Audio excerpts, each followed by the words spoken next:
Congratulations. I wanted to talk to you today and, teach on a few things. You and your wife and about your newborn baby, okay? Yes, she's a very pretty baby. Okay, I want to talk about crying, because your newborn, she's going to cry sometimes for no reason at all. She might cry because she's wet or she's hungry, you know. You don't always have to feed the baby is the point I'm trying to make every time she cries. She might just want you to pick her up and hold her sometime, and there's nothing wrong with that.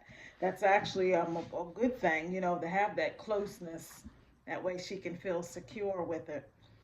um I also want to talk to you about how you pick them up, because you want to support their head, because that's like the heaviest part of their body. So you we want to be careful with that.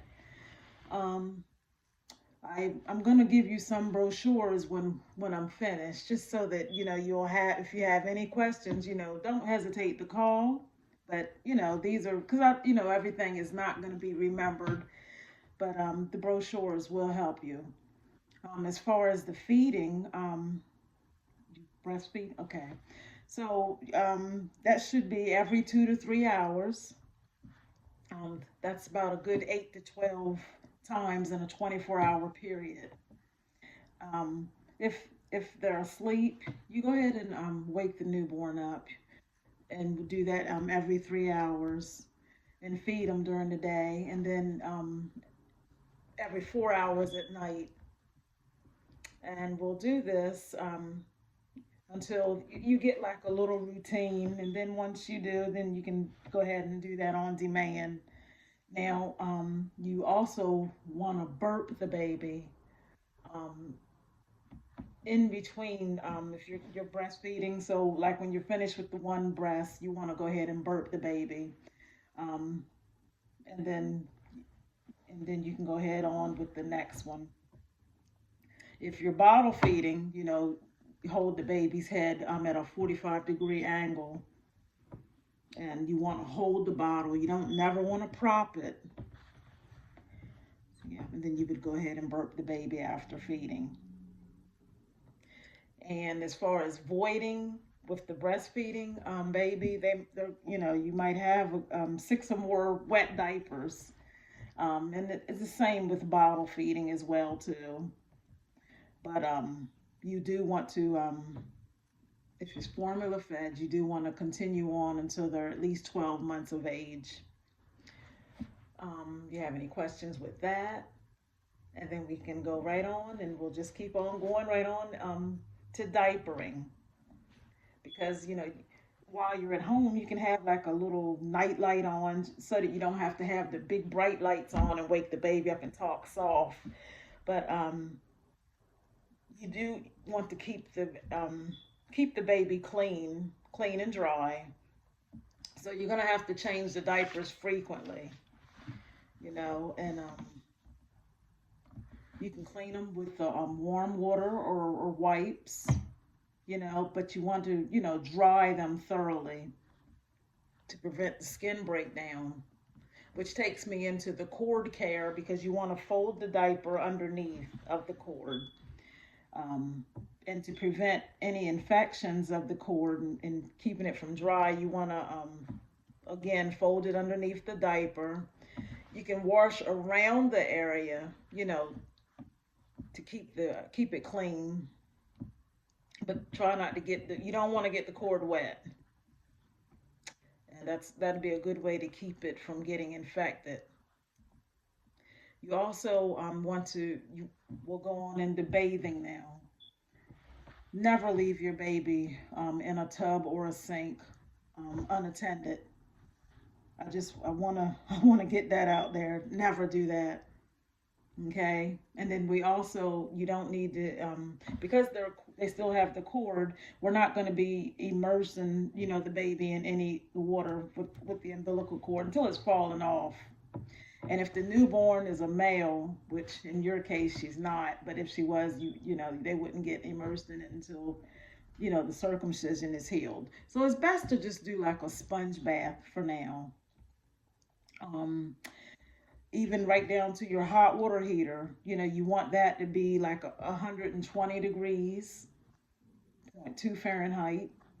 And a good way to test that, when you want your room to be nice and warm.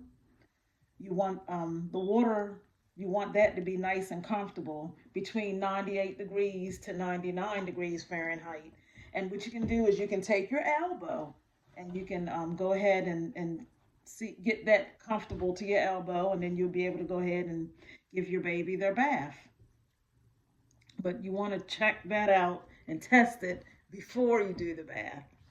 Okay, so with bathing, we want to start with the cleanest to the dirtiest part of the newborn's body. So we're going to begin with the eyes and the face and the head.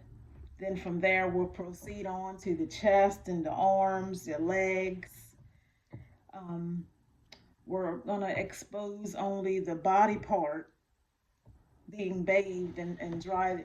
Then you want to dry the newborn thoroughly to prevent chilling and heat loss. And you want to wash the private area, you want to wash that from front to back. Wipe it from front to back to prevent any contamination. And of course, we're going to dry it. And then you want to apply like a fragrance-free moisturizer to the skin. And that way it can keep the skin from drying. So to get into the newborn sleep and safety, they need to sleep about 16 to 19 hours a day with periods of wakefulness, gradually increasing. I know it's probably going to feel like, are you sure they're sleeping that much? But, that is what they say.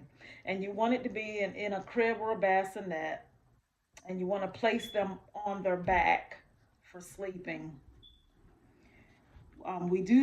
We recommend that because it decreases the risk of sudden, unexpected infant death. And then you don't never want to place any pillows or toys, bumper pads, loose blankets. You don't want to put any of that in the crib with the baby. And we don't tie anything around the neck. And we don't want to place the bassinet or the crib near the window.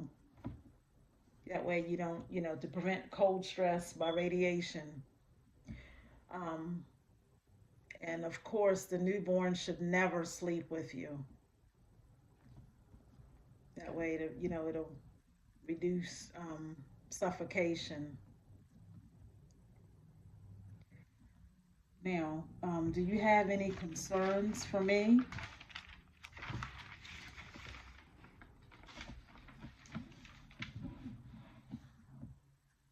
Okay, well then we'll go on. Yes, I'm glad you brought that up because that was, yes. So what we're talking about then is any concerns like when you need to talk to the provider.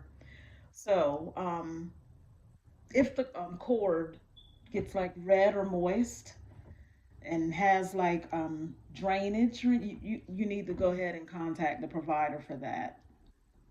Um, if the baby has a temperature greater than 100.4 or less than 97.9, um, poor feeding, you know, little interest in the food, or they're having the forceful vomiting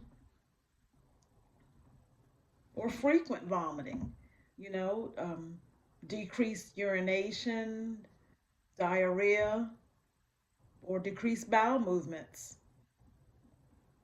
And we want to call, if they're having labored breathing with their flared nostrils or the absence of breathing. If they have a yellowing or blue to their skin, difficulty waking,